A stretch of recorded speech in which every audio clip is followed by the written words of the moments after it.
আমি যে বিষয়টা নিয়ে আলোচনা করব, আগের ক্লাসগুলো আপনারা দেখেছেন যে সেখানে আমি ইউনিট 1-এ একদম পুরো ইউনিট ধরে ধরে আমরা এখানে আলোচনা করছি। তো ইউনিট 1-এর মানে জিওটেকটনিকের আর্থকোয়েক, তারপরে interior of the earth, rock structure, এগুলো নিয়ে আলোচনা করা হয়ে গেছে। কিন্তু আমরা জানি যে জিওটেকটনিক একটা বিশাল বড় একটা চ্যাপ্টার, ঠিক আছে। এবারে আমাদের এসএলএসটি তে যে বিষয়গুলো দেওয়া হয়েছে তার মধ্যে আজকে সেকেন্ড ডেতে আমরা যেটা আলোচনা করব সেটা হলো ফল্ট, মাউন্টেন বিল্ডিং এন্ড আলসাস্ট্যাসিং। কেমন? তো তাহলে শুরু করা যাক।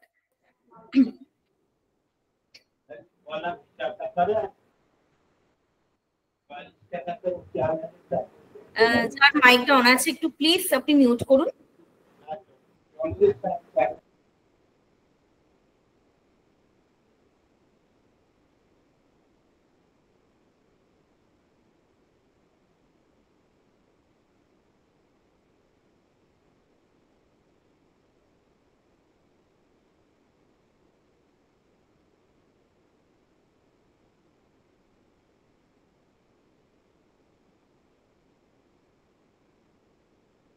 বেশ, প্রথমেই আমরা দেখে নিই যে ভাঁজ বা ফোল্ড কি। আমরা যেহেতু জিওটেকটনিকের এই টপিকটা নিয়ে আলোচনা করছি, মানে জিওটেকটনিকের মধ্যে আমার এই আজকের ইউনিটটা পড়ছে, আমরা সবাই জানি যে ভাঁজের কারণ কি। ভাঁজের প্রাথমিক কারণ অবশ্যই ভূ আন্দোলন। তো ভূ আন্দোলনের পরবর্তী প্রসেসটা কি ভাঁজ হতে গেলে? সেটা হলো অনুভূমিক গিরিজনী আলোড়ন, অর্থাৎ যেখানে পার্শ্বচাপ কাজ করে। তার মানে মনে করুন, এটা যদি আমার একটা বই হয়ে থাকে,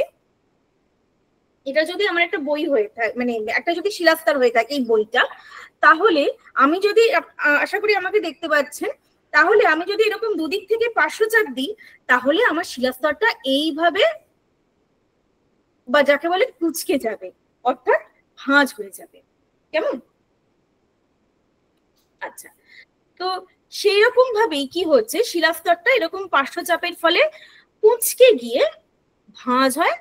ভাঁজ হয়ে বিভিন্ন ধরনের ভূমিরূপ সৃষ্টি করে, এবং সেই ভূমিরূপগুলোর মধ্যেও কিন্তু এই ভাঁজের চিহ্ন স্পষ্ট।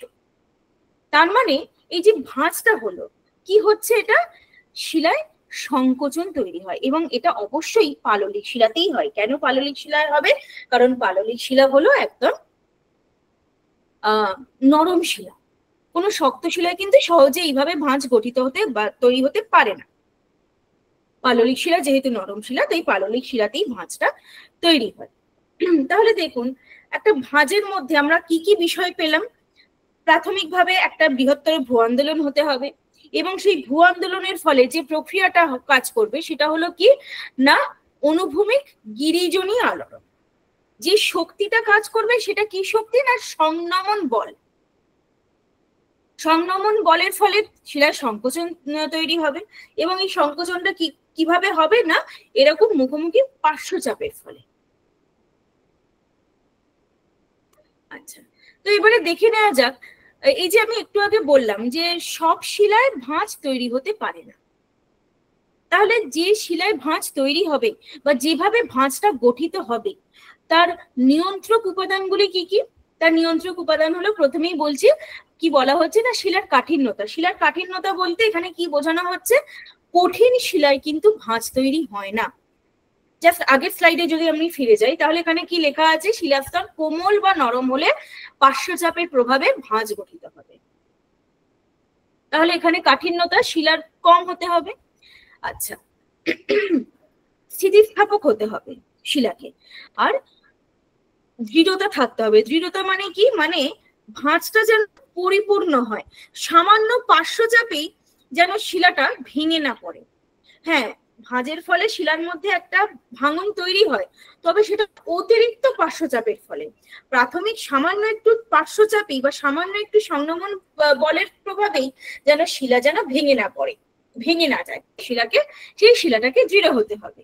এবং এই কারণ কি, কারণ এইগুলোর ওপরই ভাঁজের আকৃতি ও আয়তন নির্ভর করে। একটা ছোট জায়গা, আমি যেমন বইটা নিয়ে দেখালাম, এরকম ছোট পাললিক শিলায় কিন্তু ভাঁজ গঠিত হবে না। ভাঁজ হলে মানে মাইলের পর মাইল একটা এলাকা জুড়ে, তবেই কিন্তু ভাঁজ সৃষ্টি হবে। ঠিক আছে, সেই জন্যই বলা হচ্ছে মানে যে জায়গাটায় পাললিক শিলা থাকবে সেই জন্যই বলা হচ্ছে যে সেই জায়গায় শিলার চাপ ও তাপ সহনক্ষম। শিলা যাতে চাপটা নিতে পারে, এবং চাপ থাকলে অবশ্যই একটা তাপ সৃষ্টি হবে, সেই তাপটাও যেন শিলা সহ্য করার মতন ক্ষমতা থাকে। এবারে এই যে ভাঁজটা তৈরি হলো, একবার পার্শ্ব চাপের ফলেই এরকম ভাঁজ তৈরি হবে না, বারবার ধরে এরকম মানে একটা কন্টিনিউয়াস ল্যাটারাল প্রেসার বা একটা ক্রমাগত পার্শ্ব চাপের ফলেই কি হবে, বিভিন্ন ধরনের ভাঁজ তৈরি হবে, তাই না? তো এবারে পার্শ্বচাপটা আমি এই যে দেখালাম বইতে একটা উদাহরণ দিয়ে, যে আমি দুদিক থেকে সমান চাপ দিলাম বলে ভাঁজটা এরকম একটা সমান ভাঁজ উৎপন্ন হলো। এবারে দুদিকের চাপ সবসময় সমান নাও হতে পারে, হয়তো আমার এই দিকের ভাঁজটা কম হলো বা এই দিকের চাপটা বেশি হলো, এই দিকের চাপটা হলোই না। তাহলে কি হবে, এই দিকের অংশটা আমার স্থির থাকবে, এই দিকের অংশটাই বেশি হেলে পড়বে।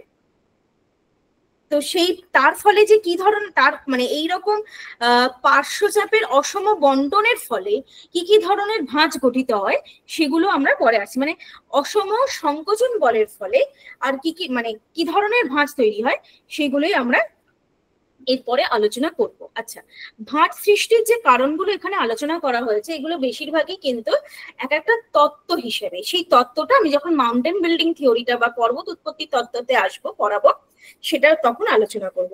এর মধ্যে সব থেকে উল্লেখযোগ্য যেটা বা প্রথমে আমরা যেটা জানি সেটা হলো যে একটু আগেই বললাম ভূ আভ্যন্তরীণ বা ভূ গাঠনিক কারণ, টেকটনিক কজ। এবারে এই টেকটনিক কজ বলতে অবশ্যই আমার এখানে কি আসছে না, পাতের চলন বা প্লেট টেকটনিক।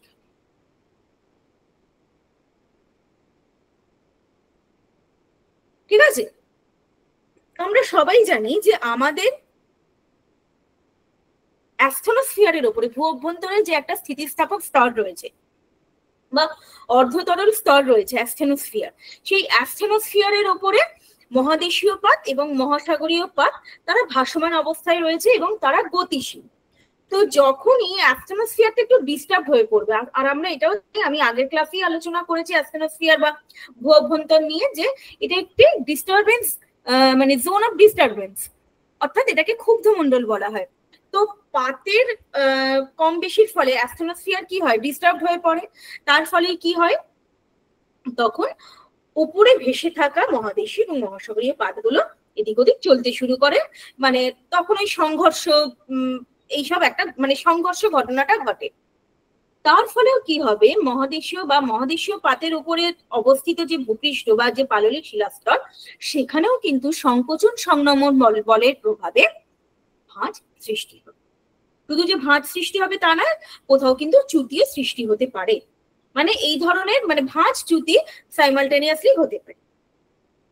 ঠিক আছে, আচ্ছা, আর একটা তত্ত্ব আমরা কি জানি, যে ওয়েগনারের মহাদেশীয় সঞ্চালন তত্ত্ব বা কন্টিনেন্টাল ড্রিফট থিওরি। আমরা জানি যে কোনো একটা সময় মহাদেশগুলো একটা সিঙ্গেল ল্যান্ডমাস হিসেবে ছিল বা একটা একক ভূমিরূপ হিসেবে ছিল। তারপরে কি হলো, মানে কোনো একটা যুগে, তারপরে একটা যুগে মহাদেশগুলোর মানে ওই সিঙ্গেল যে ল্যান্ডমাস বা একক যে ভূমিরূপ স্থলভাগ তার মধ্যে ভাঙন তৈরি হয়। তার মানে কি, ভাঙন তৈরি হওয়া মানেই এক একটা মহাদেশীয় পাত তৈরি হলো। ওই এক একটা মহাদেশীয় পাত এবারে নিজেদের মতো নিজেদের জায়গা করতে শুরু করলো আস্তে আস্তে। যেই তারা নিজেদের মতো নিজেদের জায়গা করতে শুরু করলো আস্তে আস্তে, তখনই তাদের মধ্যে এই পাতের চলন হচ্ছে, অর্থাৎ কি তাদের মধ্যে সংঘর্ষ হচ্ছে। হ্যাঁ, যত বেশি সংঘর্ষ হচ্ছে মহাদেশীয় বা আমাদের ভূপৃষ্ঠে কি হচ্ছে, সংকোচন সংনমন বল হচ্ছে, এবং তার ফলে বিভিন্ন ধরনের ভাঁজ সৃষ্টি হচ্ছে। শুধু যে ভাঁজ সৃষ্টি হচ্ছে তা নয়, আমরা সবাই জানি এই যে পার্শ্বচাপ, গিরিজনী আলোড়ন,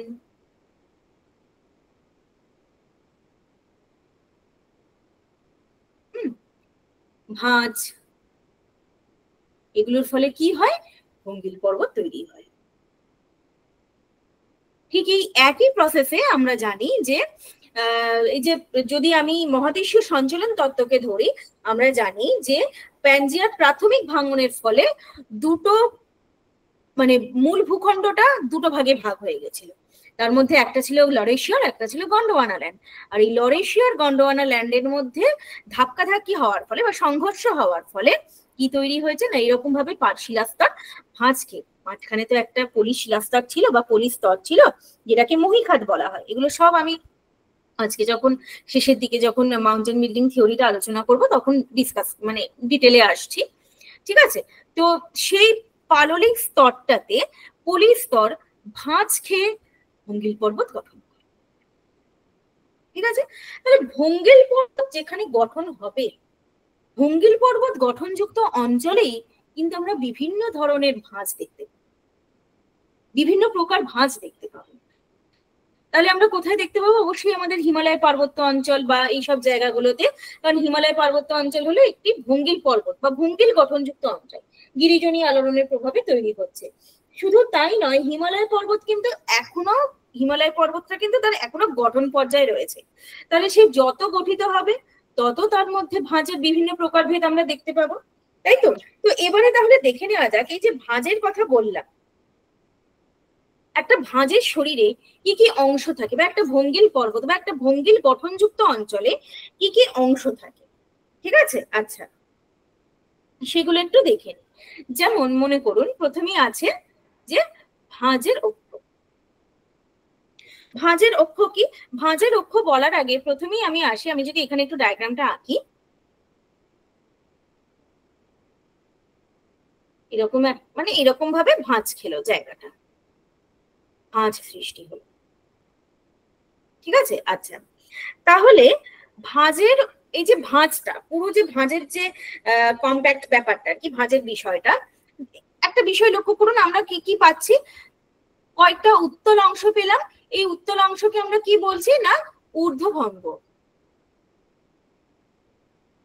আর অবতল অংশগুলোকে কি বলছি আমরা? অধোভঙ্গ,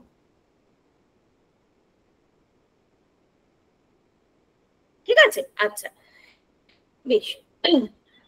ভাঁজের অক্ষ যদি আমরা আসি, তো এই যে ঊর্ধ্বভঙ্গ আর অধোভঙ্গ, এদের মাঝ বরাবর যদি একটা রেখা টানা যায়,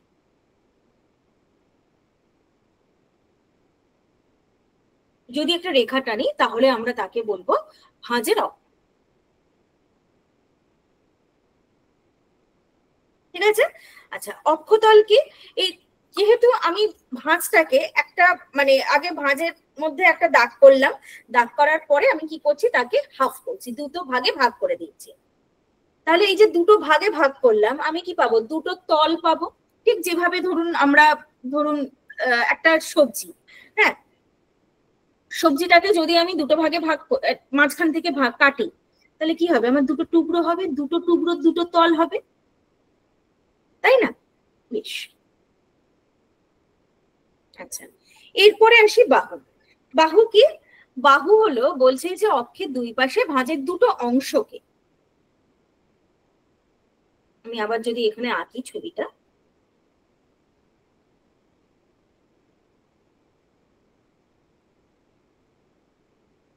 এই আমার সরি, এই আমার অক্ষ,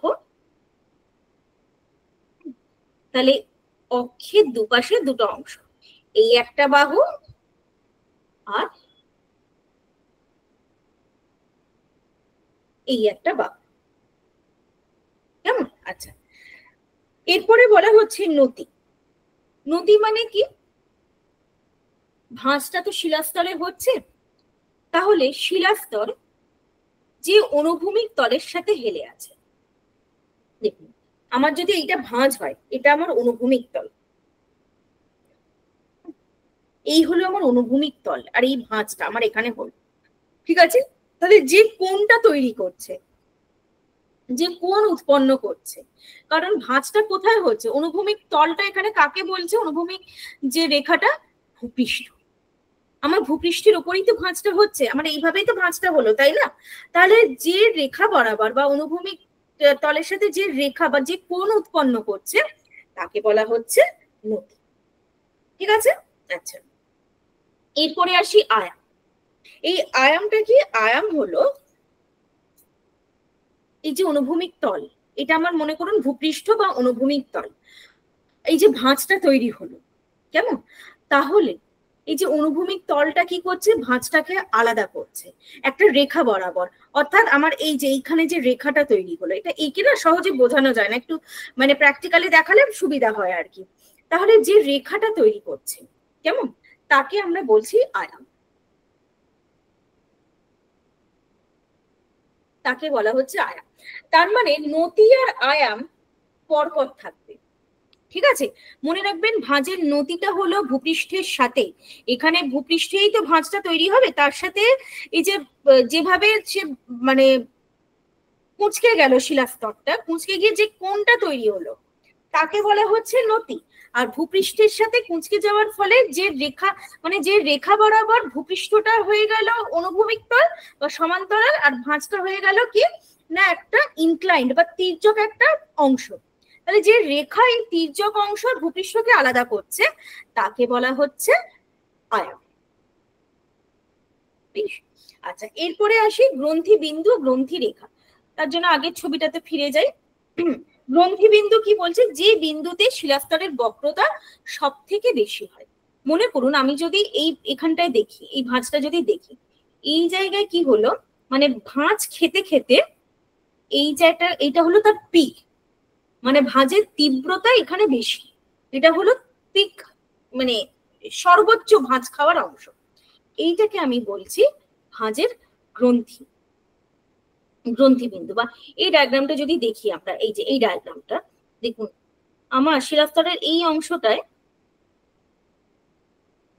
এই অংশটায় ভাঁজটা বেশি খেয়েছে, বেশি ভাঁজ পড়েছে ঊর্ধ্বভঙ্গে, আবার অধোভঙ্গেও তাই, এই অংশে ভাঁজটা বেশি পড়েছে। তাহলে এইগুলো হলো আমার গ্রন্থি বিন্দু। আর গ্রন্থি রেখা কি, ভাঁজের এই গ্রন্থি বিন্দুগুলোকে, এই যে এই এই গ্রন্থি বিন্দুগুলোকে যদি আমি যুক্ত করি তাহলে যে রেখা পাবো তাকে বলা হয় গ্রন্থি রেখা।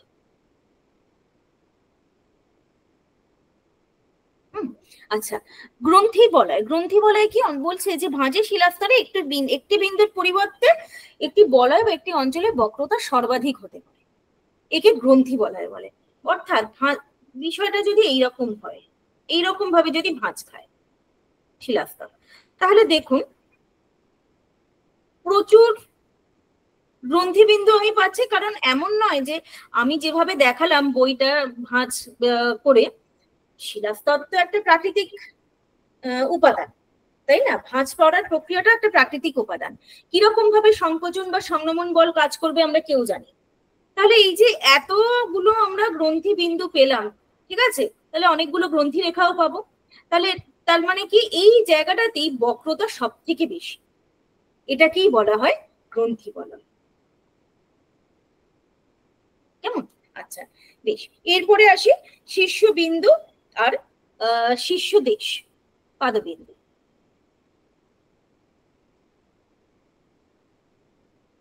শীর্ষবিন্দু বলতে কি, মানে বলা যেতে পারে এই যে গ্রন্থি রেখা, মানে একটু আগে কি বললাম যে ভাঁজের যেখানে বক্রতা সবটা বেশি, সব থেকে বেশি, অর্থাৎ ভাঁজ যেখানে সব থেকে তীব্রভাবে এইরকম হয়েছে, বেন্ড হয়েছে, কেমন? তাহলে গ্রন্থি অঞ্চল বরাবরই কিন্তু আমরা শীর্ষদেশ দেখতে পাবো। একটু দেখুন এখানে ওই জন্য লেখা রয়েছে যে একটি ভাঁজের প্রস্থচ্ছেদের সর্বোচ্চ বিন্দুকে বলা হয় শীর্ষবিন্দু, সর্বনিম্ন বিন্দুকে বলা হয় পাদবিন্দু। অর্থাৎ এইটা হলো সর্বোচ্চ, মানে আমরা যাকে বলে থাকি পর্বতের চূড়া। ম্যাম, হ্যাঁ বলুন। ম্যাম বলছি শীর্ষবিন্দু আর পাদবিন্দুটা ওইটা হচ্ছে কি ছবিতে ম্যাম যদি একবার বুঝিয়ে দেন খুব ভালো হয়। মানে যে ছবিটা আগে দেখালাম, হ্যাঁ ম্যাম, ওই ছবিতে মানে শীর্ষবিন্দু আর পাদবিন্দুটা একটু দেখিয়ে দিন না কাইন্ডলি। হ্যাঁ আমি এখানে ওই জন্য ছবি এঁকে দেখাচ্ছি। হ্যাঁ ম্যাম, হ্যাঁ ম্যাম, হ্যাঁ হ্যাঁ ম্যাম, বুঝতে পারছি, হ্যাঁ ম্যাম, হ্যাঁ দেখুন তাহলে কি হচ্ছে, ওই মানে আরো ভালো উদাহরণ দিচ্ছি আমি। মনে করুন যে কোনো পর্বতের যে চূড়াগুলো, হ্যাঁ ঠিক ম্যাম, আছে, সেইগুলো হলো শীর্ষবিন্দু। আচ্ছা ম্যাম। আর পাদবিন্দু কোনটা, তাহলে পাদদেশ, যেখানে হ্যাঁ, একদম মানে প্রায় সমতল হচ্ছে, মানে সমতল হচ্ছে, হ্যাঁ হ্যাঁ এই জায়গাটা হলো আমার পাদদেশ। হ্যাঁ ম্যাম। হ্যাঁ, পাদদেশ। হ্যাঁ তাহলে এই যে এই জায়গাটায় আমার একদম প্রায় সমতল হয়ে যাচ্ছে, মানে আস্তে আস্তে সে কোথায় চলে যাচ্ছে, আস্তে আস্তে সে সমভূমির দিকে অগ্রসর হচ্ছে। তাহলে এই জায়গাটা হলো আমার পাদবিন্দু। Okay ma'am. ঠিক আছে, ঠিক সেই রকম ভাবে মনে করুন এই যে শীর্ষরেখা ও পাদরেখা বলছে, একটা পর্বতে একটাই তো শুধু এইরকম চূড়া থাকতে পারে না। হিমালয় পর্বতের কি শুধু একটাই এইরকম চূড়া রয়েছে বা শৃঙ্গ রয়েছে? তা তো নয়, অনেকগুলো শৃঙ্গ রয়েছে। তো সেই শৃঙ্গগুলোই আমি কি বললাম, এইগুলোই হলো এক একটা শীর্ষবিন্দু। মনে করুন Mount Everest, Godwin Austen, Kanchenjunga, এইগুলো এক একটা শীর্ষবিন্দু। এই শীর্ষবিন্দুকে পরস্পর যুক্ত করলে যে যে রেখাটা পাবো তাকেই বলা হচ্ছে শীর্ষরেখা। কেমন? ঠিক সেই রকম ভাবে পাদবিন্দুও তাই। মানে প্রত্যেকটা পর্বতের, হিমালয় পর্বতের যে এক একটা যে অংশ রয়েছে, সেই পাদদেশগুলোকে বা পাদদেশের পাদবিন্দুগুলোকে পরস্পর যুক্ত করলে যে রেখা পাবো তাকে আমরা বলবো পাদরেখা। আমরা যদি আমরা তো হিমালয় পর্বতকে, ভারতের হিমালয় পর্বতকে দুটো ভাগে আমরা আলোচনা করি। একটা হলো দৈর্ঘ্য বরাবর, মানে পশ্চিম থেকে পূর্বে, আর একটা হলো প্রস্থ বরাবর, মানে ওই তেথিস হিমালয়, তারপরে হিমাচল হিমালয়, হিমাদ্রি হিমালয়, শিবালিক হিমালয়, এইরকম। তো সেইভাবে যদি আমি দেখি তাহলে কিন্তু আমি পাদরেখাগুলো স্পষ্ট পাবো। আর যদি আমরা এই পশ্চিমে নাগা পর্বত থেকে পূর্বে নামচা বারোয়া পর্যন্ত দেখি তাহলে শীর্ষ রেখাগুলো আমরা স্পষ্ট পাবো। বুঝতে পারলেন? বেশ, থ্যাংক ইউ। আচ্ছা, এবারে বিভিন্ন প্রকার ভাঁজ। এই বিভিন্ন প্রকার ভাঁজগুলো আমি এঁকে দেখাবো বলেই আমি আলাদা করে কোনো ছবি রাখিনি। ঊর্ধ্বভঙ্গ আর অধভঙ্গটা তো আমি বলে দিলাম। আচ্ছা, ভাঁজ, বিভিন্ন প্রকারের ভাঁজ কেন তৈরি হবে? আমি তো একটু আগে আলোচনা কি করলাম, যে আমি যদি পার্শ্ব চাপ দিই এইভাবে, তাহলে কি হবে না, আমার ভাঁজ তৈরি হয়ে যাবে। হ্যাঁ, তাহলে আবার বিভিন্ন প্রকারের কেন ভাঁজ হবে? আমার তো একটাই ভাঁজ হতে পারে। কিন্তু আর একটা কথা আমি কি বললাম, ভাঁজের তীব্রতা সবসময় সমান নাও হতে পারে, বা দুটো বাহু, ভাঁজের তো দুটো বাহু আছে, দুটো বাহু একই রকম ভাবে হেলে নাও থাকতে পারে, বা ভাঁজ দুদিকে সমানভাবে নাও হতে পারে, বা পার্শ্ব চাপটা আর কি দুদিকে সমানভাবে নাও থাকতে পারে। অনেক রকম কজ আছে বিভিন্ন প্রকার ভাঁজ তৈরি করার জন্য। কেমন? মনে করুন আমার এই দিকটা, একটু আগেই বললাম, এই দিকটা স্থির আছে, এই দিকটা খুব অ্যাক্টিভ রয়েছে। তাহলে কি হবে, আমার যদি এই দিক থেকেই তাকে বেশি ঠেলি, তাহলে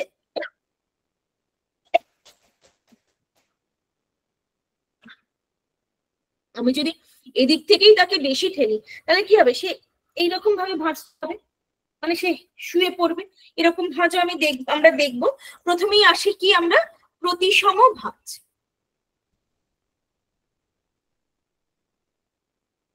অর্থাৎ ভাঁজের এই যে বাহু দুটো সমানভাবে হেলে আছে, তার মানে কি ভাঁজের দুদিক থেকে, মানে পার্শ্ব চাপের তীব্রতা দুদিকেই সমান ছিল, তাই দুদিকের বাহু একই রকম ভাবে সমানভাবে তারা হেলে আছে।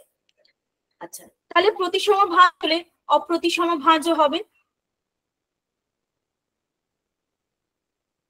অপ্রতিসম ভাঁজ কি, একটা বাহু ঠিকঠাক আছে, মানে সে বেশি নড়াচড়া করেনি, কিন্তু একটা বাহু যেন একটু, এক সেকেন্ড,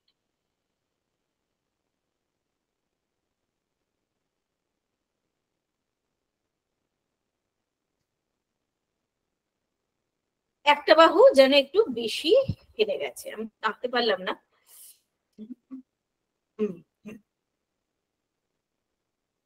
দুটো বাহুর মধ্যে কিন্তু কোণের অভাব রয়েছে, মানে নতির অভাব রয়েছে।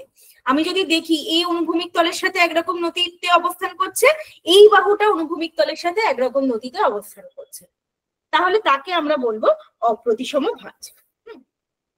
আচ্ছা, সমপ্রবণ ভাঁজ কি? সমপ্রবণ ভাঁজ হলো, মনে করুন যে দুটো বাহুর নতি সমান এবং সমান্তরাল ভাবে একই দিকে হেলে অবস্থান করে, তাকে আমরা বলবো সমপ্রবণ ভাঁজ। মানে পুরো এই ভাঁজের প্রসেসটায় শুধু অপ্রতিসম ভাঁজই দেখতে পাচ্ছি, প্রতিসম ভাঁজ দেখতে পাচ্ছি না। কেমন? ভাঁজ যখন পড়বে, শিলাস্তরে যখন ভাঁজ পড়বে, একদিকটাই তো এরকম উপরে উঠবে না, এইরকম এরকম তো হবে, এরকম এরকম ভাবে তো ভাঁজটা তৈরি হবে, একটা ঢেউয়ের মতন, মানে শিলাস্তরে ঢেউ তরঙ্গ তৈরি হওয়ার মতো। ঠিক আছে? তো আমরা যদি দেখি যে শিলাস্তরের বাহুগুলো যদি একই রকম ভাবে অকৃতিসম আকারে থাকে, তাকেও আমরা সমপ্রবণ ভাঁজ বলবো। আবার যদি দেখি শিলাস্তরের বাহুগুলো সমপ্রবণ আকারে রয়েছে, প্রতিসম আকারে রয়েছে, তাকেও কিন্তু আমরা সমপ্রবণ ভাঁজ বলি। মানে ভাঁজের এই জায়গাটা বা ভাঁজের এই সেকশনটা একই রকম, প্রত্যেকটা ঊর্ধ্বভঙ্গ আর অধভঙ্গ একই রকম ভাবে রয়েছে। ঠিক আছে, বেশ। আচ্ছা, বিপর্যস্ত বা আবৃত ভাঁজ কি? এরপরে আমরা যতগুলো ভাঁজ দেখব সবই হলো অপ্রতিসম ভাঁজের প্রকারভেদ। তাহলে কি প্রতিসম ভাঁজে কিছুই হয় না? না, অ্যাকচুয়ালি প্রথমটা হয়তো প্রতিসম ভাঁজ হলো প্রাথমিক ভূ আন্দোলনের ফলে, কিন্তু তারপর থেকে দেখা যাচ্ছে দুটো বাহুর মধ্যে এ হয়তো এক স্ট্যান্ড রইল, এ আর নড়ছে চড়ছে না, কিন্তু এই বাহুটা যেন বড্ড বেশি হেলে যাচ্ছে, এদিক হচ্ছে এদিক হচ্ছে। ঠিক আছে? তো তাহলে বিপর্যস্ত ভাঁজ কোনটা? বিপর্যস্ত বা আবৃত ভাঁজ বলা হচ্ছে যে এই অপ্রতিসম ভাঁজেরই একদিকের বাহুটা যদি একটু বেশি হেলে থাকে, তাহলে আমরা তাকে বলবো বিপর্যস্ত বা আবৃত ভাঁজ। এই বিপর্যস্ত ভাঁজেরই মনে করুন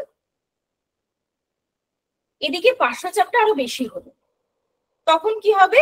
এ আরো এদিকে হেলে পড়বে, তাকে আমরা বলবো শায়িত ভাঁজ। মানে আমি যদি আবার ফের বই নিয়ে দেখাই,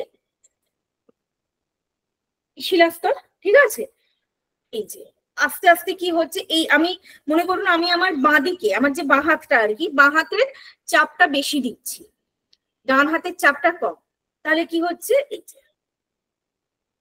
এইরকম, ঠিক এইরকম হয়ে যাচ্ছে।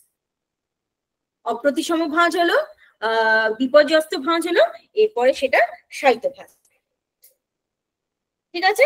আচ্ছা, এইবারে দেখুন, একজনকে যদি খুব চাপ দিয়ে আমি বেন্ড করি, তাহলে কি হবে? তার এই অক্ষ বরাবর সে তো ফেটে যাবে, এই জায়গা বরাবর তো সে, তার কি হবে? ফাটল ধরবে, তাই তো? হ্যাঁ, ফেটে গিয়ে তখন কি হবে? এবারে চাপটা ক্রমাগত চলছে, এখানে কোনো চাপ নেই, এখানে zero pressure, zero compression, but compression যত সব এই জায়গাটায়, এই বাহুতে। তাহলে এই যে ফেটে গেল, ফেটে গিয়ে কি করবে? ফেটে গিয়ে কি হবে? এই অংশটা যেমন সেরকম থাকবে, আর একটা অংশ কিছুটা দূরে গিয়ে পড়বে, হ্যাঁ, অপর অংশ থেকে বিচ্ছিন্ন হয়ে দূরে সরে যাবে, সেটাকে বলা হবে উদ্ঘট্ট ভাঁজ।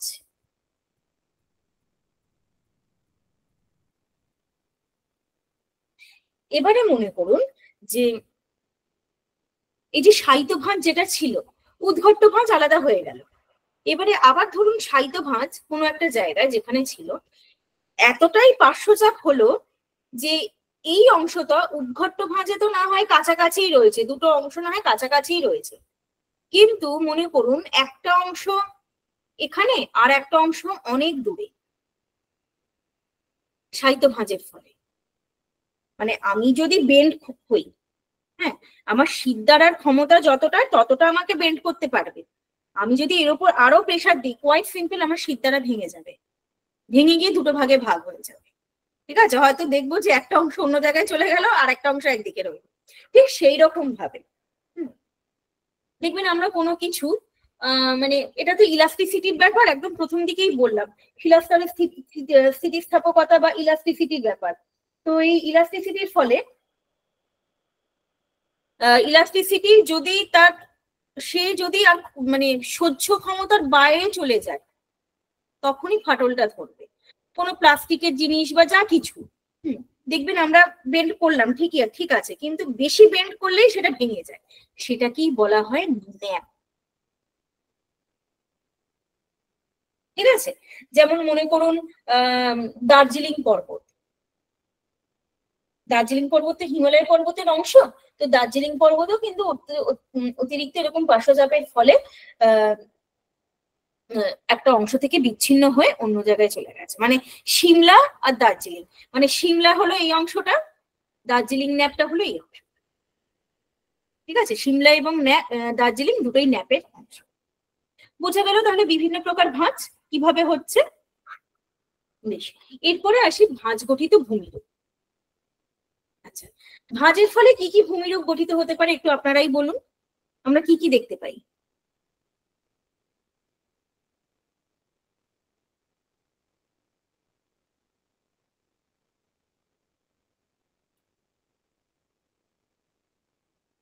সব থেকে বড় যেটা আমরা দেখতে পাই সেটা হলো ভঙ্গিল পর্বত। অবশ্যই তাই, ভাঁজের ফলে ভঙ্গিল পর্বত গঠিত হবে। আচ্ছা, যেখানে পর্বত গঠিত হয় সেখানে কি তৈরি হবে? উপত্যকা তৈরি হবে।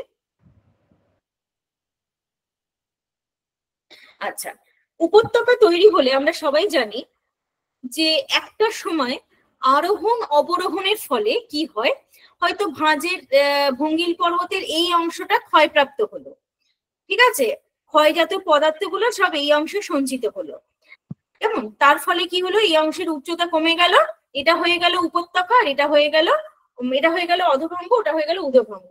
তার ফলে কি তৈরি হয় না, বৈপরীত্য ভূমিরূপ। হ্যাঁ বলুন, কি বলছেন? হ্যাঁ ম্যাম, একটা পর্যায় আছে না? হ্যাঁ হ্যাঁ হ্যাঁ, পর্যায় আছে না একটা, যখন লেভেল হয়ে যায় আরোহণ অবরোহণের, হ্যাঁ অবরোহণ আর আরোহণের ফলে, ঠিক আছে, অবরোহণ আরোহণের মিলিত প্রক্রিয়াই হলো পর্যায়ন। তো তার ফলে কি হচ্ছে, আমরা প্রাথমিকভাবে যে জায়গাটা চিনে এসেছিলাম যে এটা ছিল পর্বত মানে উঁচু জায়গা, আর এটা ছিল উপত্যকা, কিন্তু দীর্ঘদিন ক্ষয়ের ফলে জায়গাটা পুরো উল্টে গেল।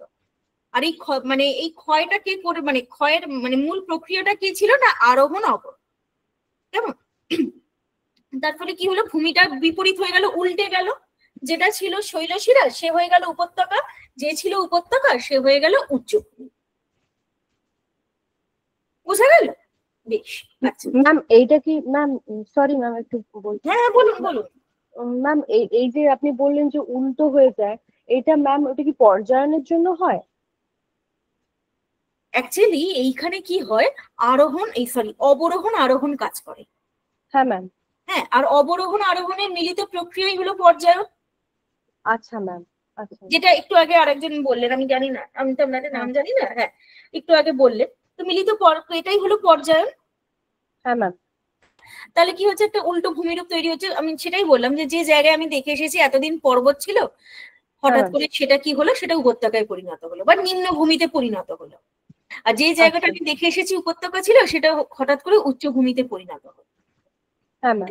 ম্যাম, হ্যাঁ ম্যাম। এবারে এই ক্ষয়টা করে কে? হ্যাঁ ম্যাম। একটা জায়গায় উচ্চভূমি থাকা মানেই সেখানে নদী তৈরি হবে। হ্যাঁ ম্যাম। গোষ্ঠী তৈরি হবে, তাই না? মূল নদী তৈরি হবে, তার সাথে আরো অনেক উপনদী তৈরি হবে। এরা কি করছে, জায়গাটাকে পুরো ক্ষতবিক্ষত করছে। হ্যাঁ ম্যাম। ক্ষতবিক্ষত করে জায়গাটার পুরো জিওগ্রাফিটা চেঞ্জ করে দেয়, পুরো ভূমির রূপটা পাল্টে দেয়। হ্যাঁ ম্যাম। কেমন? তো ভাঁজ না হলে বা ভাঁজের ফলে ভঙ্গিল পর্বত না হলে এটা সম্ভব হতো। ঠিক আছে। আচ্ছা, আর কি হবে, আর মনে করুন যে এই যে কি বললাম যে নদী তৈরি হলো, নদী তৈরি হয়ে জায়গাটাকে ক্ষতবিক্ষত করলো। কোনো জায়গায় দেখবো যে হয়তো, আচ্ছা আমি পুরো পেজটা একটু ইরেজ করছি তাহলে বোঝাতে সুবিধা হবে।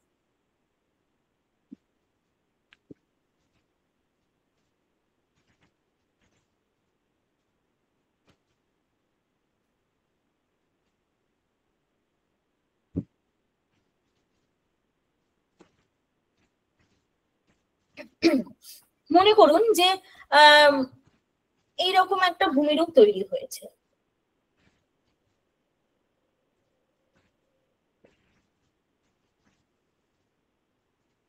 এটা কেন তৈরি হয়েছে? কারণ তৈরি হয়েছে এটা এখানে তৈরি হওয়া নদী গোষ্ঠীর জন্য। বিভিন্ন নদী গোষ্ঠী তৈরি হয়েছে এখানে। এবারে নদী সেই জায়গাটাকে একদমই সমানভাবে ক্ষয় করবে না। কেন সমানভাবে ক্ষয় করবে না? কারণ এই পুরো ভূপৃষ্ঠটা অসমসত্ব শিলা দিয়ে তৈরি, সমসত্ব শিলা দিয়ে নয়। কেমন? বা যে নদীগুলো তৈরি হবে তাদের প্রত্যেকের ক্ষয় করার ক্ষমতা সমান থাকবে না। এগুলো সবই তো প্রাকৃতিক উপাদান। তাও এখানে যেহেতু আমাদের কোনো হাত নেই, প্রাকৃতিক এই উপাদানগুলো যেরকম ক্ষয় করবে সেরকম ভূমিরূপ তৈরি হবে। আর কি কি আমরা দেখতে পাবো? আমরা এখানে হকব্যাক দেখতে পাবো। মানে এই যে এই অংশটা হকব্যাক, মানে এও কিন্তু মানে ক্ষয়ে গিয়ে আরো নিচু হতে পারতো, কিন্তু এখানে হয়তো সেভাবে নদী তৈরি হতে পারেনি, বা হয়তো এখানে একটু ক্ষয় প্রতিরোধী শিলা অবস্থান করছে আশেপাশের জায়গাগুলোর তুলনায়। আচ্ছা, তারপরে ধরুন এই যে নিচু জায়গাটা, এখানে যে নিচু জায়গাটা তৈরি হলো, এখানে আমরা কুয়েস্তা গঠন দেখতে পাবো, বা এই জায়গাটাকে বলা হয় কুয়েস্তা। কেমন? তো তাহলে ভাঁজের ফলে আমরা এই ধরনের ভূমিরূপ গুলো দেখতে পাবো। কারণ ভাঁজ হলে তবেই কিন্তু একটা উচ্চভূমির জন্ম হয়, উচ্চভূমি নিম্নভূমির জন্ম হয়, তবেই কিন্তু একটা নদী তৈরি হতে পারে। কারণ নদীর প্রবণতাই হলো যেখানে ঢাল, মানে ঢাল বরাবর আমি প্রবাহিত হবো, উঁচু জায়গা থেকে নিচু জায়গার দিকে নিচু জায়গায়। মানে আমি যদি আমার বাড়ির নিচে এক্ষুনি জল ঢেলে দিই, আমি দেখবো যে জলটা কোন দিকে যাচ্ছে, জলটা যেদিকে যাবে সেদিকেই হলো ঢাল আমার। মানে জলের টেন্ডেন্সি হলো ঢাল বরাবর প্রবাহিত হওয়া। বুঝা গেল? বেশ। আচ্ছা, এরপরে আসি চ্যুতি। ভাঁজ হলে ভূপৃষ্ঠের একটা জায়গায় ভাঁজ হলে অন্য জায়গায় চ্যুতি হবে। চ্যুতিটা কি? চ্যুতিটা হলো, আমি যদি আবার বই নিয়ে দেখাই, এই যদি শিলাস্তর আমি যদি দুদিক থেকে টানি, একটা পাতলা কাগজ থাকলে ভালো হতো, মানে আমি যদি দুদিক থেকে টানি, কেমন? এই টানার ফলে কি হবে? শিলাস্তরে প্রথমে ফাটল তৈরি হবে, সেই ফাটলটা বাড়বে, বেড়ে কি তৈরি হবে না দারণ। তারপরে আবার যদি, মানে একবার ভূ আন্দোলনের ফলেই তো ফাটল দারণ তৈরি হয় না, এই ফাটল দারণ দীর্ঘ বারবার ভূ আন্দোলনের ফলে তবেই কিন্তু তৈরি হয়। এর ফলে কি হবে? যদি একটা অংশ থেকে আলাদা হয়ে যায়, তাকেই আমরা বলবো চ্যুতি। তাহলে এই যে ন্যাপ হলো, এটাকে কি আমরা চ্যুতি বলতে পারি? হ্যাঁ, এটাকেও আমরা চ্যুতি বলতে পারি। কিন্তু এর প্রাথমিক ঘটনাটা কি? এর মূল এজেন্টটা কি? মূল এজেন্টটা ছিল পার্শ্বচাপ। ঠিক আছে, মূল এজেন্টটা কিন্তু পার্শ্বচাপ। ন্যাপও কিন্তু এক ধরনের চ্যুতি। আচ্ছা, যার জন্য দেখুন এখানে লেখা রয়েছে মহীভবক গিরিজনী উভয় আলোড়নের ফলে চ্যুতি সৃষ্টি হতে পারে। মহীভবক আলোড়ন কি আমরা জানি, গিরিজনী আলোড়ন যেমন পাশাপাশি কাজ করে, মহীভবক আলোড়ন কি ওপর নিচ উলম্ব ভাবে কাজ করে। এরকম জায়গা রয়েছে, একটা জায়গা হয়তো এরকম বসে গেল, একটা জায়গা উপরে থাকলো, বা একটা জায়গা উপরে উঠে গেল, ঠিক আছে, এরকম ওপর নিচে কাজ করে। তো তার ফলেও যেমন ফল্ট তৈরি হতে পারে, আবার এরকম গিরিজনী আলোড়নের ওই যে এক্সেসিভ প্রেশার, এক্সেসিভ কম্প্রেশন, অত্যধিক পার্শ্বচাপের ফলেও এই যে ন্যাপের মতন ঘটনা বা চ্যুতি তৈরি হতে পারে।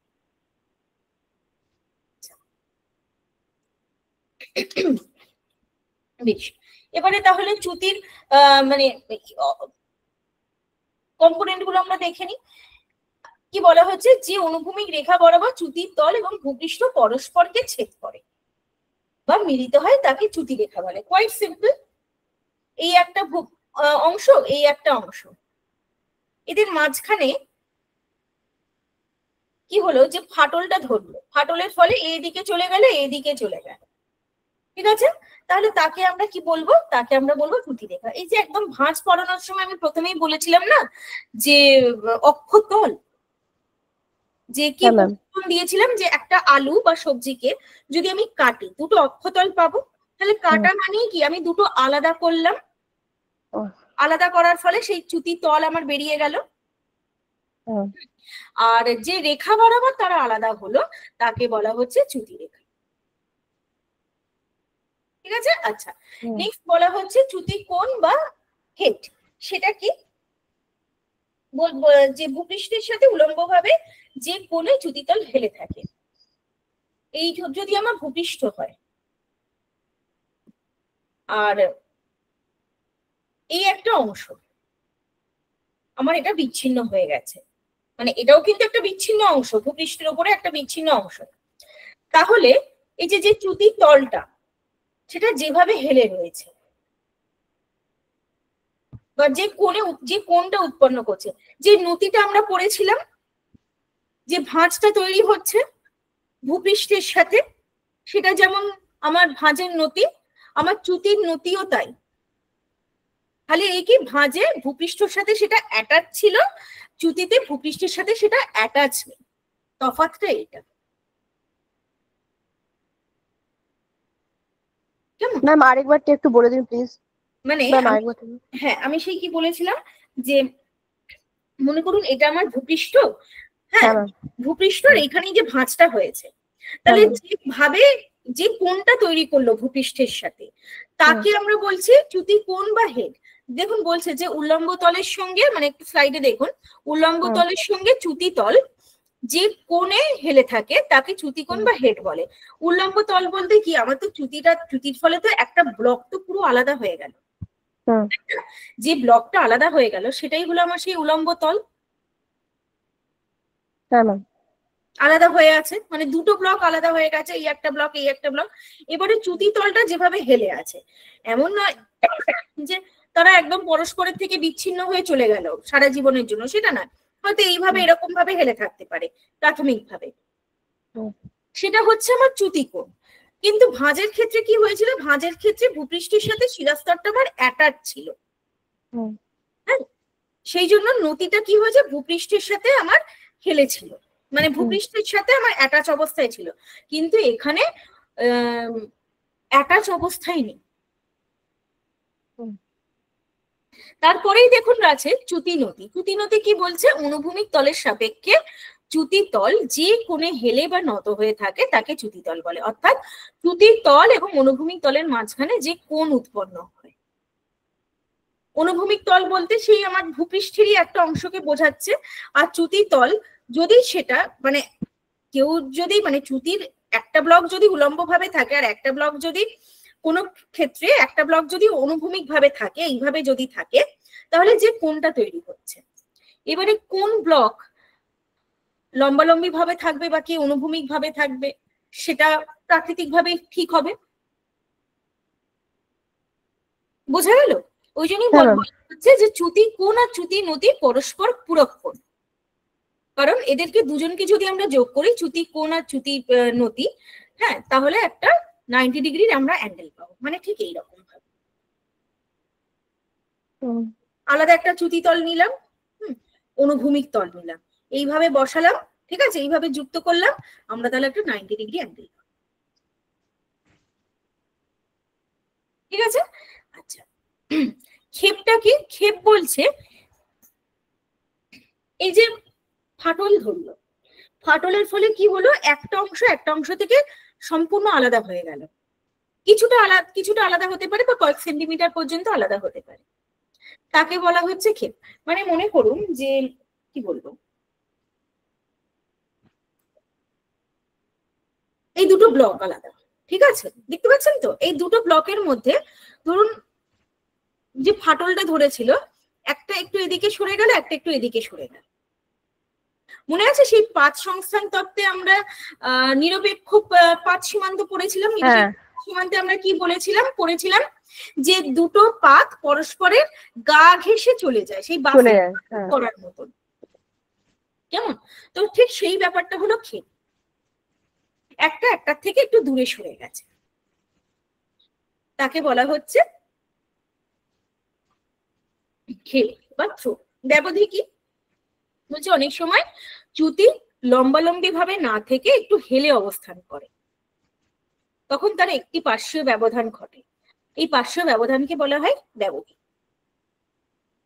মানে মনে করুন এই আমার ভূপৃষ্ঠ,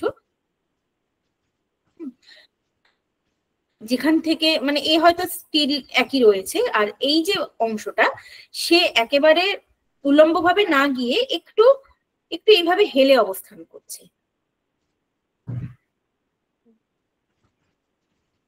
কেমন? এটাকে বলা হয় ব্যবধি। এবারে কতটা হেলে অবস্থান করছে সেটা আমরা চ্যুতি নতি বা চ্যুতি কোণের মাধ্যমে বুঝতে পারবো। ঠিক আছে, আচ্ছা ম্যাম কোনটা ব্যবধি একবার দেখান? এই যে এই অংশটা, আচ্ছা বা আরো আমি ভালোভাবে এঁকে না বুঝিয়ে আমি প্র্যাকটিক্যালি বোঝাচ্ছি। এইটা আমার ভূপৃষ্ঠ, ফোনটা আমার ভূপৃষ্ঠ, আর ট্যাপটা হলো আমার ওই একটা মানে কি বলবো আলাদা হয়ে যাওয়া চ্যুতির ব্লক।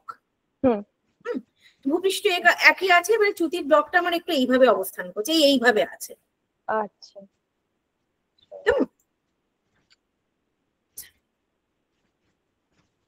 আয়াম বা স্ট্রাইক একটু এই ছবিটা দেখলে বোঝা যাবে। চ্যুতির ফলে তো আমার দুটো অংশ তৈরি হচ্ছে, দুটো ব্লক তৈরি হচ্ছে, একটা ওপরে থাকছে একটা নিচে থাকছে, মানে এইরকম হয়ে যাচ্ছে সিঁড়ির মতন, সোজা কথা সিঁড়ির হয়ে যাচ্ছে। এবারে সিঁড়ির মাঝখানে যে ভার্টিক্যাল স্পেসটা, আমাদের সিঁড়ির মাঝখানে যে ভার্টিক্যাল স্পেসটা, সেটাকে বলা হচ্ছে আয়াম। একটু এটাকে সিঁড়ির সাথে কল্পনা করুন, কেমন? আচ্ছা মানে দুটো চ্যুতির মানে ভাগের মধ্যে যে ব্যবধানটা ওটাকে বলছে, হ্যাঁ তাই তো? এই ছবিটা দেখুন, দেখলে আরো ভালো বুঝতে পারবে।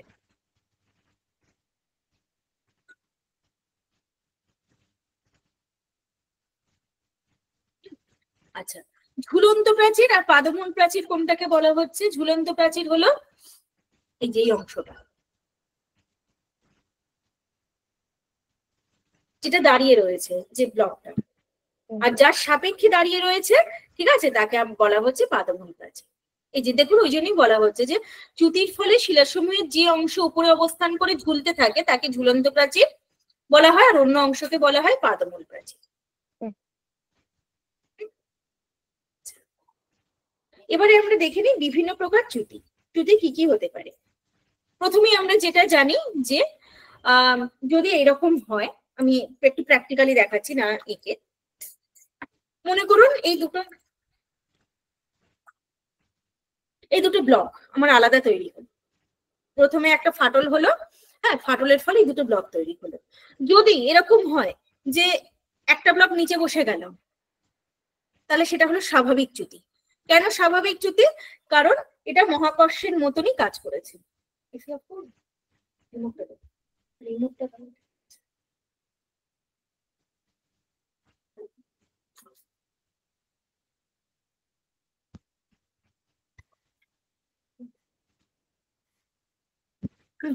বেশ, তাহলে কি হচ্ছে, আমার যদি এই অংশটা নিচে বসে যায়, এবারে নিচে বসে যাওয়ার কারণটা কি? নিচে বসে যাওয়ার কারণটা হলো আমার মহাকর্ষের প্রভাবেই এটা হয়েছে, মানে মহাকর্ষ মানে এটা মহাকর্ষের প্রভাব।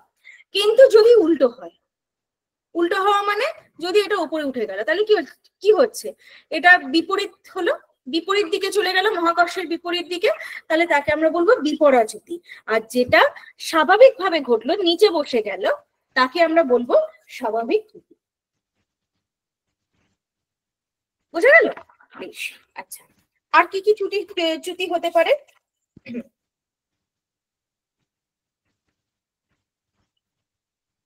সোপান চ্যুতি। সোপান কথাটার মানে কি? সিঁড়ি। ঠিক আছে, তাহলে মনে করুন যে অনেকগুলো স্বাভাবিক চ্যুতি, এইরকম একটা, এরকম একটা, এরকম একটা, যদি স্বাভাবিকভাবে এরকম সিঁড়ির মতো ধাপ তৈরি করে, চ্যুতির ফলেই গঠিত হয়েছে সিঁড়ির মতন ধাপ, তাহলে তাকে আমরা বলবো সোপান চ্যুতি। ঠিক আছে, আচ্ছা বেশ। সংঘট্ট চ্যুতি আর উদ্ঘট্ট চ্যুতি আর ন্যাপ তিনটেই সমান। এই যে আগে যেটা দেখাচ্ছিলাম আমি ভাঁজের জন্য, ভাঁজে মনে আছে তো, ভাঁজের যে ছবিটা এঁকে আমি দেখিয়েছিলাম, হ্যাঁ এই যে এইরকম হলো, ফাটল ধরলো পার্শ্বচাপের ফলে। আচ্ছা, আবার কি হলো, এতটাই পার্শ্বচাপ হলো যে একটা অংশ এখানে চলে গেল, একটা অংশ এখানে চলে গেল, এটা হলো আমার উদ্ঘট্ট চ্যুতি। এটা সংঘট্ট, মানে যখন বেশ প্রায় শুয়ে পড়েছে আর তার বেন্ড হওয়ার মতন কিছু নেই, তারপরের চাপে কি হলো, সে সামান্য একটু দূরে সরে গেল, এটা হলো উদ্ঘট্ট। কিন্তু এই সংঘট্ট চ্যুতির ফলে কি হচ্ছে, একটা অংশ এতটা দূরে চলে গেছে, একটা অংশ এতটা দূরে চলে গেছে, তাহলে তাকে আমরা বলবো ন্যাপ। হ্যাঁ ম্যাম, মানে উদ্ঘট্ট চ্যুতিটায় দুটো ব্লক ম্যাম একটু হলেও কাছাকাছি থাকবে, কিন্তু ন্যাপের ক্ষেত্রে একদম তো অনেকটাই সেপারেট হবে, অনেকটাই সেপারেট হবে। ঠিক আছে, ওই জন্য অনেকটাই, ভাঁজ হ্যাঁ। আর চ্যুতি, ভাঁজ আর এই চ্যুতিগুলো না সাইমালটেনিয়াসলি, ঠিক আছে। আচ্ছা, এরপরে যদি আয়াম বরাবর কোনো চ্যুতি হয়, আয়াম বরাবর চ্যুতি বলতে মানে মনে করুন আমি যদি এই ছবিটা আসি, মনে করুন এ দিকে সরে গেল, এ দিকে সরে গেল, তার মানে কি বলুন তো, ওই ওটাকে কি বলে, আমরা ওই পাঁচ সংস্থানে পড়েছিলাম না, যেটা নিরপেক্ষ পাতসীমানা, নিরপেক্ষ পাতসীমানা, হ্যাঁ, একে অপরের গা ঘেঁষে চলে যাচ্ছে, সেইটা। আচ্ছা, বেশ, এরকম আরো অনেক ধরনের চ্যুতি হয়, মানে যেহেতু সময়টা খুব কম তো এতগুলো এখানে আলোচনা করাও যায় না, আপনারা পড়ে রাখবেন, তারপরে এগুলো পরে মানে কোনো ডাউট হলে পরে আমরা ডিসকাস করব। যদি এগুলো আমাদের পড়া ক্লাস 11-12 এগুলো আমরা পড়েছি, তাই না? আচ্ছা, এরপরে আসি সমস্থিতি। সমস্থিতি বিষয়টা কি? ব্যালেন্স, একটা অ্যাডজাস্টমেন্ট, কে কার সাথে অ্যাডজাস্ট করছে, কে কার সাথে ভারসাম্য রক্ষা করছে বা ব্যালেন্স করে চলছে। এই যে আমরা ভূপৃষ্ঠে এত পর্বত, মালভূমি, সমভূমি, এমনকি সমুদ্র পর্যন্ত দেখি, তাই তো, একটা ভূমিকম্প হলে পর্বতটা কিন্তু ভেঙে গড়িয়ে কিন্তু সমুদ্রে চলে যায় না, তাই না? বা একটা ভূমিকম্প হলে মালভূমি, একটা মানে দাক্ষিণাত্য মালভূমি সোজা দুভাগে ভাগ হয়ে যায় না। তাহলে এরা এই যে ব্যালেন্স করে চলছে, কার সাথে ব্যালেন্স করছে? অ্যাস্টেনোস্ফিয়ারের উপরে। ভিডিও করছে, রেকর্ড ক্লাস হচ্ছে এটা।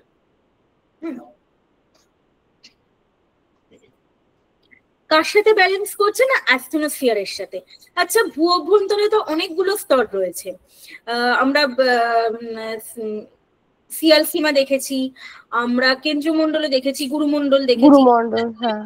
অ্যাস্টেনোস্ফিয়ার কেন? কারণ অ্যাস্টেনোস্ফিয়ার হলো একটা অর্ধতরল স্তর। হ্যাঁ ম্যাম। হ্যাঁ, কিরকম না, জেলির মতো। পর্বত, মালভূমি, সমভূমি এরা এর উপর যদি ব্যালেন্স করে চলে, যদি একদম জল হতো, মনে করো একদম জলের মতন যদি লেয়ার হতো, পর্বত, মালভূমি, সমভূমি যদি এর সাথে ব্যালেন্স করে চলতো, যদি এর উপর ভেসে থাকতো, তাহলে এরা তো ডুবে যেত, তাই না? আবার যদি একটা মানে কি বলবো, মানে শুধু শিয়ালের ওপর থাকতো, তাহলে এরা ব্যালেন্স করে থাকতে পারতো না, কারণ প্রত্যেকের তো আলাদা, প্রত্যেকের উপাদান আলাদা। অর্থাৎ এখানে কি কাজ করছে না, এই আর্কিমিডিসের প্লবতার সূত্র কাজ করছে। প্লবতা মানে কি? এই প্লবতার সূত্রের জন্যই কিন্তু জাহাজ ভেসে থাকে, একটা লোহার বল ডুবে যায় কিন্তু জাহাজ ভেসে থাকে, তাই না? বেশ, তো এই প্লবতার সাথে অভিকর্ষ কাজ করে, কারণ কি সবকিছুই তো আমাদের নিচের দিকে টানে, তাই না? তো তাহলে এই যে মনে করুন হিমালয় পর্বত বা দাক্ষিণাত্য মালভূমি, প্রশান্ত মহাসাগর, এই যে ভূমিরূপ গুলো, বা আমাদের গাঙ্গেয় সমভূমি, এই যে ভূমিরূপ গুলো, ঠিক আছে, এদের প্রত্যেকেরই কিন্তু এক একটা গ্র্যাভিটেশনাল অ্যাট্রাকশন রয়েছে, অভিকর্ষজ আকর্ষণ রয়েছে।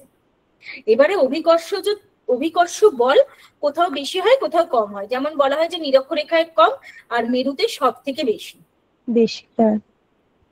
এই বিচ্যুতিটা কি? বিচ্যুতিটা হলো যে আমরা জানি যে অভিকর্ষের একটা প্রকৃত মান থাকে, এবারে তারপরে যদি আমরা সেটাকে ক্যালকুলেট করি, একটা ক্যালকুলেশন মানও আমরা পেতে পারি। সেই ক্যালকুলেশন মান আর প্রকৃত মান কিন্তু সম্পূর্ণ আলাদা হয়। একটু মনে করুন তো, আমরা যখন সেই সেকেন্ড ইয়ারে প্রিজমেটিক কম্পাস করেছিলাম, প্রিজমেটিক কম্পাস করার সময় আমাদের একটা এরার বেরোতো না? হ্যাঁ ম্যাম। তাই না? তো কেন এরারটা বেরোতো? কারণ একটা অ্যাকচুয়াল ডিজিট থাকার কথা, আমরা সেই 180 ডিগ্রির সাথে এদিক ওদিক করে আমরা এরারটা বার করতাম, তাহলে 180 ডিগ্রিটা হলো আমার অ্যাকচুয়াল ভ্যালু, হুম। হ্যাঁ, আর তারপরে আমি যেটা পেলাম, হয়তো আমি পেলাম কোথাও হয়তো যে 110 ডিগ্রি বা 75 ডিগ্রি, সেটা হলো আমার ক্যালকুলেটেড ভ্যালু। তো সেই রকমই আর কি অভিকর্ষের একটা প্রকৃত মান থাকে আর একটা তাত্ত্বিক মান থাকে, এই দুটো বিয়োগ করলে যেটা পাই সেটাই হলো আমার অভিকর্ষ বিচ্যুতি, অর্থাৎ সেই যে এরারটা আমরা পেতাম। কেমন? তো এটা আমরা কিভাবে মেপেছিলাম না, এটা মাপা হয়েছিল হিমালয়ের কালিয়ান আর কালিয়ানপুরের একটা জায়গায় সমীক্ষা করে এই অভিকর্ষ বিচ্যুতিটা করা হয়েছে। আচ্ছা, ঠিক একই রকম ভাবে আমরা আইসোস্ট্যাটিক অ্যানোমালিও পাই বা সমস্থিতিক বিচ্যুতি। সেটা কি? সেটা বলছে এই যে তাত্ত্বিক অভিকর্ষ বিচ্যুতি আর প্রকৃত অভিকর্ষ বিচ্যুতি। তার মানে কোথাও একটা মানে পার্মানেন্ট এরার থাকবে, আর তারপরে ক্যালকুলেট করার পর বা সার্ভে করার পর যে এরারটা পাবো তাদের মধ্যে যে ডিফারেন্স। তবে এই আইসোস্ট্যাটিক অ্যানোমালি বিভিন্ন জায়গায় বিভিন্ন রকম হবে। পার্বত্য অঞ্চলে একরকম হবে, মালভূমি অঞ্চলে একরকম হবে, সমুদ্র তলদেশে একরকম হবে। কেন? প্রত্যেকে আলাদা আলাদা উপাদান দিয়ে গঠিত, তার থেকেও বড় কথা প্রত্যেকের ঘনত্ব আলাদা। মনে রাখবেন, ঘনত্ব আলাদা হলে আইসোস্ট্যাটিক অ্যানোমালিও আলাদা হবে। বোঝা গেল? আচ্ছা, এরপরে আসি যে তত্ত্ব আমরা পড়েছিলাম বা আমাদের সিলেবাসে রয়েছে, এয়ারির তত্ত্ব আর প্র্যাটের তত্ত্ব। এয়ারির তত্ত্বটা পুরোটা রুট হাইপোথেসিস থিওরিতে, রুট হাইপোথেসিসে বিশ্বাসী। হ্যাঁ, উনি কি বলেছেন যে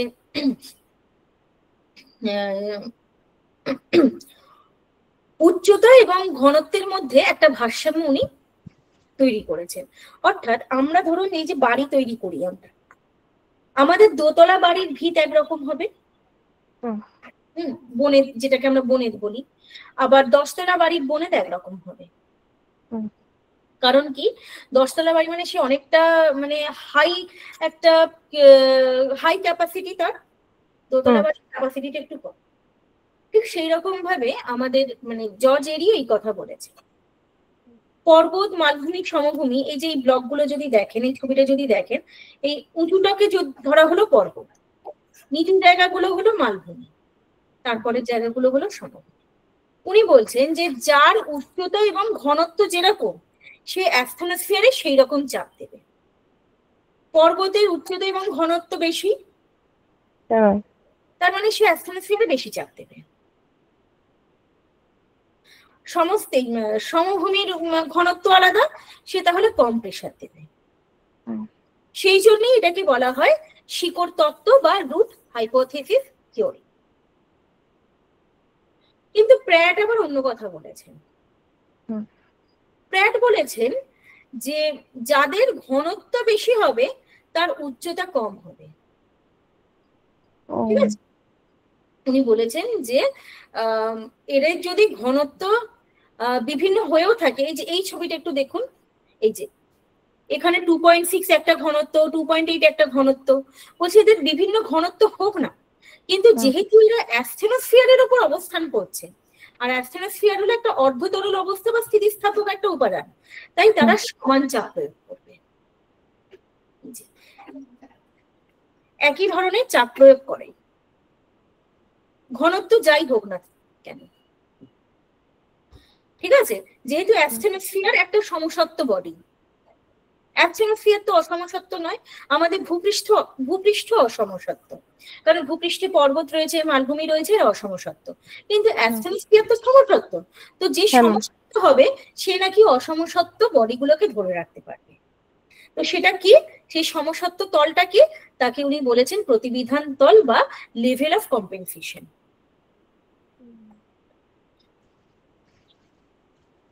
ঠিক আছে, বেশ। কিন্তু আমরা জানি যে পরবর্তীকালে এই থিওরিটা পুরোটাই রিজেক্ট হয়েছিল, কারণ সেইভাবে কোনো রকম ক্যালকুলেশন বা তাত্ত্বিক মান পাওয়া যায়নি যে কিভাবে কম্পেনসেশন লেভেল কতটা ওজন নিতে পারে, বা এক্স্যাক্ট মালভূমির ঘনত্ব কিরকম হবে। কারণ কানাডার শীল মালভূমির ঘনত্ব একরকম, দাক্ষিণাত্য মালভূমির ঘনত্ব একরকম, আবার ছোটনাগপুর মালভূমির ঘনত্ব একরকম। তো কত কার ঘনত্ব এক্স্যাক্ট কত সেটা কিন্তু ক্যালকুলেশন করে প্র্যাট বা এয়ারি কিন্তু সেই তত্ত্ব দেননি, তাই পরবর্তীকালে কিন্তু এই থিওরিটা রিজেক্ট হয়েছিল। আচ্ছা ম্যাম, ঘনত্ব কম বেশি হয় মানে এই যে ভ্যারিয়েশনটা বা এটা ভ্যারি করে বা ডিপেন্ড করে মানে সেই জায়গার যে সমস্ত এলিমেন্টস গুলো বা কম্পোনেন্টস গুলো কিরকম কি পরিমাণে কোনটা কি পরিমাণে রয়েছে সেটার উপরেই তো নির্ভর করছে মানে ঘনত্বটা। এক্স্যাক্টলি, কি কতটা লোহা মানে কার মানে হ্যাঁ, পর্বতের কোথায় মধ্যে বা কতটা কার ফেরাস আছে, হ্যাঁ কোথায় কতটা ম্যাগনেসিয়াম আছে, কোথায়। এবারে মনে হ্যাঁ। করুন কোন জায়গা, বিশেষ করে ধরুন মালভূমি, হুম বলা হয় মালভূমির ঘনত্ব বেশি হওয়ার কথা, কারণ মালভূমিতে হুম বেশিটাই আগ্নেয় শিলা থাকে, প্রচুর পরিমাণে খনিজ হুম পদার্থ থাকে, হুম হুম ঠিক আছে। আর হুম মালভূমি বেশিরভাগ মালভূমি মানে আমি যদি আমাদের ভারতীয় উপমহাদেশের সাপেক্ষে দেখি, বেশিরভাগ মালভূমি কিন্তু আপনার ব্যাসাল্ট শিলা দিয়ে তৈরি, মানে হ্যাঁ ম্যাম। আগ্নেয় শিলা, নট অনলি ব্যাসাল্ট, আমি ভুল বলছি, মানে হুম ব্যাসাল্ট, পেরিডোটাইট, গ্রানাইট, ডোলেরাইট, মানে আগ্নেয় শিলা আর কি। হ্যাঁ। আগ্নেয় হুম শিলা দিয়ে। আর হুম এরা প্রচুর পরিমাণে খনিজ উপাদান হ্যাঁ প্রচুর। হ্যাঁ হ্যাঁ হ্যাঁ। ঠিক আছে, তাহলে কোয়েট সিম্পল এদের ঘনত্ব বেশি হবেই।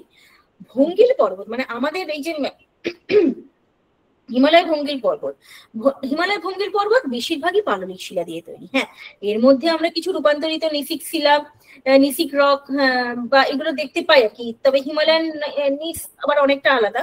যাই হোক, হুম তার মানে কি এর ঘনত্ব অনেকটা কম হবে, হুম হুম কাঠিন্য অনেকটা কম হবে, ঠিক হুম আছে। এটা সম্পূর্ণ নির্ভর করে কি কোন শিলা দিয়ে তৈরি, হ্যাঁ ম্যাম। হ্যাঁ। ঠিক আছে। আচ্ছা, হুম বেশ, এরপরে আসি mountain building theory. Mountain building থিওরির মধ্যে এইটা আপনারা তো পেয়ে যাবেন এই পিডিএফটা, এই হুম পিডিএফটা খুব ভালো করে রেডি রাখবেন, এখানে কি কোন তত্ত্ব বলেছে সেটা খুব ডিটেলে দেওয়া রয়েছে। হুম পারলে এখন একটা স্ক্রিনশটও নিয়ে রাখতে পারেন। হুম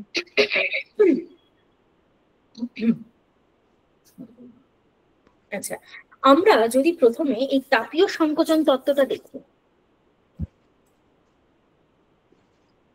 জেফ্রির তাপীয় সংকোচন তত্ত্ব। হুম জেফ্রির তাপীয় সংকোচন তত্ত্বে বলা হয়েছে যে কোনো ভূমিভাগে যদি তাপ কমতে থাকে, সে দুধের স্বরের মতন। হুম হ্যাঁ, দেখবেন যত ঠান্ডা হয় দুধের স্বরটা একটু কুঁচকে যায় না, হ্যাঁ ঠিক সেইভাবে, ঠিক সেই থিওরিটাই এখানে তুলে ধরা হয়েছে।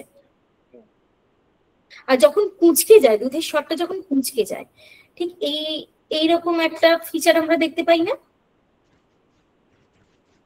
একটু দুধের স্বরের হ্যাঁ সাথে ম্যাম। কল্পনা করুন, মানে দুধ তো একদম লিকুইড, ঠিক আছে, দুধের হুম স্বরটা যখন পড়ে একটু হুম উঁচু, সামান্য একটু আনডিউলেশন, উঁচু নিচু হুম দেখতে পাই।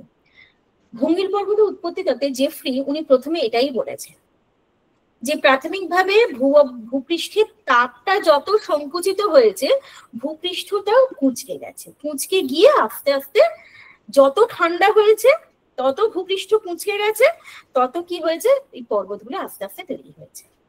হুম আর মহীখাত তত্ত্ব তো আমরা জানি, মহীখাত তত্ত্ব বলতে কি যে এইটা যদি মহীখাত হয়ে থাকে, মহীখাতটা কি ছিল, একটা অগভীর সমুদ্র, হুম তাই তো। এই অগভীর সমুদ্রে এত পলি পড়েছে যে পলির ভারটা আর সে নিতে পারেনি, হুম তার ফলে কি হয়েছে, এইদিকে কি ছিল, এইদিকে একটা অংশ ছিল লরেশিয়া, হুম আর এইদিকে একটা অংশ ছিল গন্ডোয়ানা ল্যান্ড। গন্ডোয়ানা ল্যান্ড। হ্যাঁ। তো মানে এই ভারটা নিতে পারেনি, তখন কি হচ্ছে, আরো ঝুলে যাচ্ছিল নিচের দিকে, এই যত নিচের দিকে ঝুলে যাচ্ছিল, লরেশিয়া এগিয়ে আসছিল, গন্ডোয়ানা ল্যান্ড এগিয়ে আসছিল। আচ্ছা। কেমন এগিয়ে এসে কি করেছে, এই ভঙ্গিল পর্বতগুলো তৈরি করেছে। যেমন কুয়ারের তত্ত্বে আমরা 3 ধরনের মানে এখানে, হ্যাঁ এই যে লিথোজেনেসিস, ওরোজেনেসিস আর ভিক্টোজেনেসিস, আমরা 3টে পর্যায়ে জানতে পারি, দেখতে পাই। লিথোজেনেসিসটা কি, লিথোজেনেসিসটা হলো যে আস্তে আস্তে এই যে পদার্থগুলো, মহীখাতে যে পদার্থগুলো সঞ্চিত হয়েছিল সেগুলো আস্তে আস্তে এবারে শিলায় পরিণত হচ্ছে, মানে পাললিক শিলায়, ঠিক আছে। পলি পড়ে পড়ে তো সঞ্চিত হচ্ছিল, মানে পলি পড়ছিল, তো এবারে পলিগুলো আসছিল কোথা থেকে, এই লরেশিয়ার গন্ডোয়ানা ল্যান্ডে অলরেডি নদী তৈরি হয়ে গেছে, নদী উৎপত্তি লাভ করেছে, লরেশিয়ার গন্ডোয়ানা ল্যান্ডকে ক্ষয় করেছে, ক্ষয় করে ক্ষয়জাত পদার্থগুলোই কি করছিল, না এই মহীখাতে তারা সঞ্চিত করছিল। এবারে মহীখাতে সঞ্চিত হচ্ছে মানে কি, পলি হিসাবে সঞ্চিত হচ্ছে। পলি হিসাবে সঞ্চিত হচ্ছে মানে কি, স্তরে স্তরে পাললিক শিলারূপে তারা তৈরি হচ্ছে। তার মানে লিথোজেনেসিসে কি হচ্ছে না, আমার পাললিক শিলা তৈরি হচ্ছে।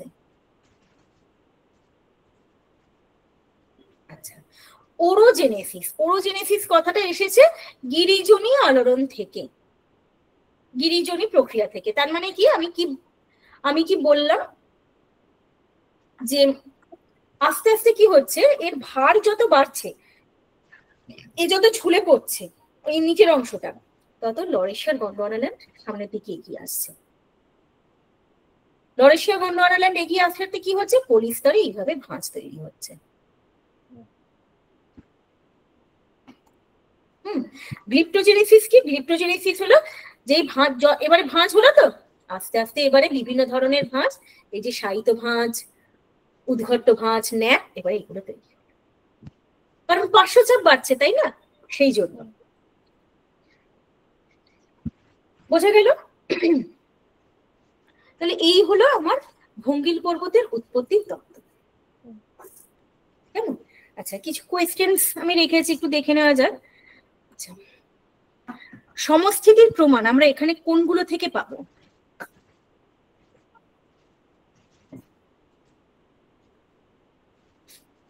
ম্যাম মহাদেশগুলো স্থিতিশীল অবস্থা? না, মহাদেশগুলো তো স্থিতিশীল নেই। না, স্থিতিশীল অবস্থা নেই।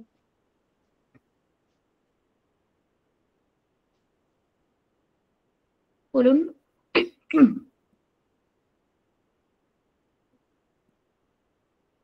আরাবল্লী পর্বতের ক্ষয়িষ্ণু অবস্থা। আরাবল্লী উচ্চতা একটা সময় এমন ছিল, বলা হয় বর্তমানে যা হিমালয় পর্বতের উচ্চতা, তার থেকে আরাবল্লীর উচ্চতাটা কি আরো বেশি ছিল। ঠিক আছে, কিন্তু আরাবল্লী এখন কিসে পরিণত হয়েছে, ক্ষয়জাত পর্বতে পরিণত হয়েছে। হ্যাঁ, একটা বলতে গেলে অবশিষ্ট পাহাড় রূপে দাঁড়িয়ে আছে। ওর অংশগুলো তাহলে গেল কোথায়? ওইগুলো আরাবল্লী পর্বতই আবহ বিকার হয়েছে, ক্ষয়ীভবন হয়েছে, মানে বিভিন্ন ভাবে ক্ষয়ে ওইগুলোই মরুভূমির বালিতে পরিণত হয়েছে। দেখুন, আরাবল্লী পর্বতের ক্ষয়জাত পদার্থ কিন্তু প্রশান্ত মহাসাগরে গিয়ে পড়েনি, তার আশেপাশেই রয়েছে। তাহলে কি হলো, একটা ব্যালেন্স তৈরি হলো। ঠিক আছে। আচ্ছা, চ্যুতিতল উলম্ব তলের সঙ্গে যে কোণ উৎপন্ন করে সেই কোণকে কি বলে? একটু আগেই পড়লাম।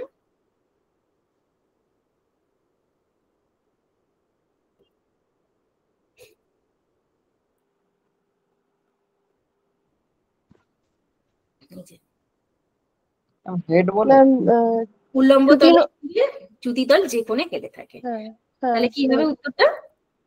হেড। আচ্ছা, নিচের কোন চ্যুতিতে চ্যুতিতলের নতির মান 45 ডিগ্রির বেশি হয়?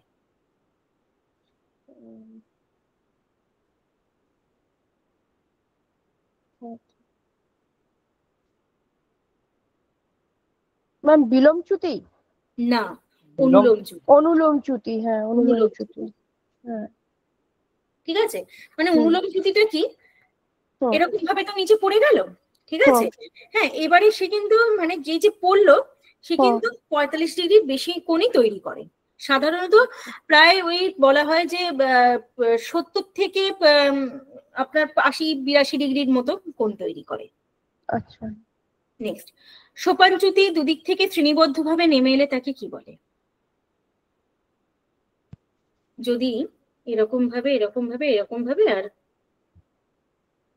এরকম ভাবে নেমে আসে। ম্যাম স্বাভাবিক? স্বাভাবিক না, পরীক্ষা পরীক্ষা পরীক্ষা পরীক্ষা পরীক্ষা।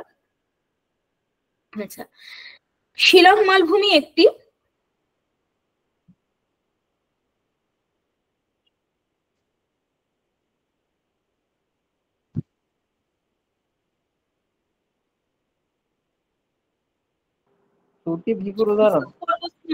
স্তূপ পর্বত নয়, হোস্ট নয়, এটা হবে চ্যুতি ভৃগু। চ্যুতি ভৃগু। ঠিক আছে, মানে প্রথমে ওটা ওই ন্যাপের মানে একটু আলাদা হয়ে গেছিল, মানে চ্যুতি অ্যাকচুয়ালি শিলং কোথায়, মেঘালয় মালভূমি তো, মানে হ্যাঁ, ma'am। মেঘালয় ইয়েতে তো মেঘালয় মালভূমি কার অংশ না ছোটনাগপুর মালভূমির অংশ, চ্যুতির ফলে আলাদা হয়ে গেছে। ঠিক আছে, তাহলে এটা চ্যুতি, মেঘালয় মালভূমিটা একটা চ্যুতির অংশ। ভৃগু কেন বলছে, তারপরে ক্ষয়ের ফলে ওই জায়গাটা আর কি বিভিন্ন নদী বা বিভিন্ন আর কি ইয়ে তৈরি হয়ে আর কি একটা ভৃগু, ভৃগু বলতে চ্যুতির ফলে যে ভূমিরূপ তৈরি হয় তাকে আমরা ভৃগু বলি। তো তাহলে এটা চ্যুতি ভৃগুর অংশ। কেমন? নেক্সট যে প্রশ্নটা, পদার্থের ঘনত্ব একই কিন্তু গভীরতা আলাদা, উক্তিটি কার? এরি এরি এরি, তত্ত্ব। এরি। এই ঠিক আছে, হ্যাঁ ম্যাম। বেশ। তো আজকের আলোচনা আমার এই পর্যন্তই। হ্যাঁ ম্যাম। এগুলো বললাম, আজকেই একটু দেখে নিন যে টপিক গুলো নিয়ে আমি আলোচনা করলাম, তাহলে কি হবে, আপনার পড়াটা রেডি হয়ে যাবে। ঠিক আছে, পরের দিন জিওটেকটনিকে আর কি আছে দেখতে হবে কোনগুলো রয়েছে। হ্যাঁ, প্লেট টেকটনিক বা মহিসঞ্চরণ, এইগুলো নিয়ে আমরা আলোচনা করব। আচ্ছা ম্যাম, এই যে ক্লাসটা, এই ক্লাসটা রেকর্ডেড ক্লাসটা আমরা পাবো তো? হ্যাঁ হ্যাঁ নিশ্চয়ই, একটু মানে বিদ্যাচর্চা একটু আমাদের স্যারের সাথে কথা বলে নেবেন। হ্যাঁ ম্যাম। পেয়ে যাবেন, নিশ্চয়ই পেয়ে যাবেন। আর ম্যাম বলছি নেক্সট ক্লাসটা কবে হবে ম্যাম, কাইন্ডলি বলেন। নেক্সট ক্লাস মানে আমার ক্লাসটা আবার আছে, আজকে কি বার বলুন? Ma'am Saturday. আজকে স্যাটারডে তো, সোমবার। আচ্ছা ঠিক আছে, সোমবার খুব সম্ভবত 8টা থেকে হয়তো আছে, দাঁড়ান একবার দেখে নিই।